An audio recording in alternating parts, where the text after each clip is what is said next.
Thank you everyone for coming to the circus. Today, I'm going to be here to talk about the presidential elections this year. There's not much to say though, because that's basically what this is, a three-ring circus. None of the candidates are fit to run the United States. Take Donald Trump for instance. We're talking about a guy who believes that he's Tony Stark but without the Iron Man armor, and who has taken the Game of Thrones thing a little bit too literal, what with the 700-foot tall wall, and has a terrible hair. The problem is, Donald isn't Batman, nor is he Iron Man. He's just a guy with a lot of money who wants to keep people out of his little sandbox. Now, I'm not trying to compare him to Hitler, or even Andrew Jackson for that matter. I'm just comparing him to Joffrey Baratheon, and I hope that he doesn't have my tongue cut off for it. And then there's Hillary Clinton. To start with, her opinions change faster than you can say email server. And speaking of those emails, that server wasn't the only thing she wiped in the bathroom. I was wondering why something smelled funny in there, though. Well, it smells probably because she never got rid of her husband, Bill Clinton. I mean, by now, her marriage with Bill is so strained, it's basically just held together by a dusty piece of paper and a few vows, which are now empty. Does this nation really want that type of relationship with its president? Because if we do, then we need to have a divorce. I mean, pronto. But on the bright side, if Bill ends up having another affair, at least it won't be in the Oval Office this time. Finally, we've got Bernie Sanders. He's like the Colonel himself, even as old as him too, but it ain't chicken he's selling. He might mean well when he speaks of free college, but I'm gonna guess that you really do become senile when you get older, because apparently he believes that he can pull money out of thin air, or that they can grow on trees magically. You know who else thinks like that? A crazy person. That's who. And you know what? It kinda reminds me of that one mumbling guy from that Batman movie. I think his name was the Riddler.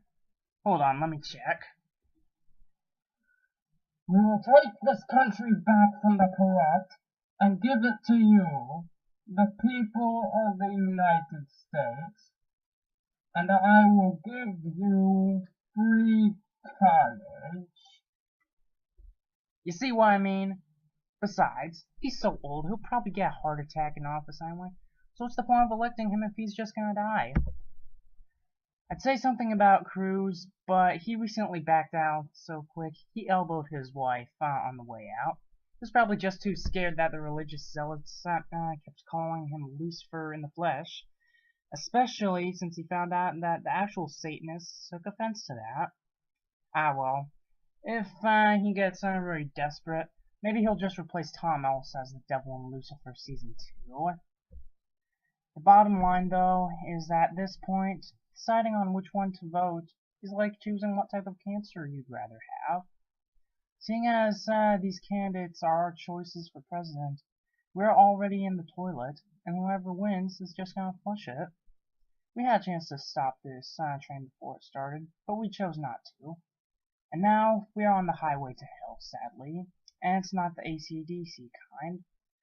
But we, as a country, are better than this. We can do better. That is why, on June 1st, 2017, I'm officially running for President of the United States in 2020. Now, I know that I'm not much of a politician. Heck, this year's election almost made me walk away from politics entirely. I might not even be as smart enough to lead this country. I mean, I never did graduate college, but to be fair, I did at least attend 7 different universities for calling it quits. But I assure you, if I'm president, I will not wear a toupee, and I will not go into cardiac arrest in the middle of addressing the nation, unlike a few of our other current candidates.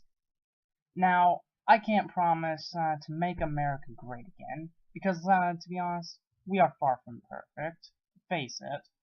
But we can at least try to be, and we can start by not relying on others, and we can start by paying for our own college, we can pay for our own wall, and we can pay for our own ice cream. Good night, everybody.